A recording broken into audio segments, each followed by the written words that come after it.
ভিন্ন স্বাদের কুমড়া ভাজি আপনারা ট্রাই করবেন। আজ আমি ট্রাই করছি। এখানে 2টা বড় পেঁয়াজ, 5-6টা না 4টা বড় কাঁচামরিচ কুচি না চেরা, আর এখানে আস্ত একটা রসুনের কোয়া পরিষ্কার করে বেছে নিয়েছি। তো মূল রান্নায় এখন যাব। আরও সিক্রেট একটা জিনিস আছে।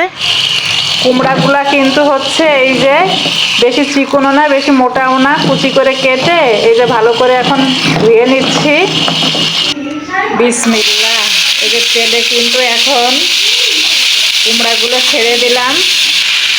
স্বাদ মতো লবণ, পরিমাণ মতো হলুদ, এখন একটু নাড়াচাড়া করে দিচ্ছি।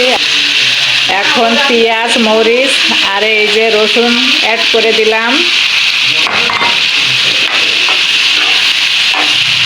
কুমড়া ভাজি কিন্তু খুব দ্রুত হয়ে যায় আর তাড়াতাড়ি সিদ্ধ হয়ে যায়। সিক্রেট জিনিসটা সবার শেষে দেব। একটু ধনিয়া পাতা কুচি অ্যাড করে দিলাম। এই যে সিক্রেট জিনিস ধনিয়া, এটা একটু ফ্রাই করব হালকা করে। 2 চামচ নিয়েছি, এখন 1 চামচ চিনি অ্যাড করে দিলাম। আর সিক্রেট জিনিস হচ্ছে ধনিয়া ফ্রাই করার পরে গুঁড়ো করে 2-1 মিনিট নাড়াচাড়া করে নামিয়ে ফেলতে হবে। এই সিক্রেট জিনিস দিয়ে আপনারা ট্রাই করবেন। আর এটা এক আপু ভাইয়ের রেসিপি, সাথে 2টা ডিম ফ্রাই করে নিয়েছি।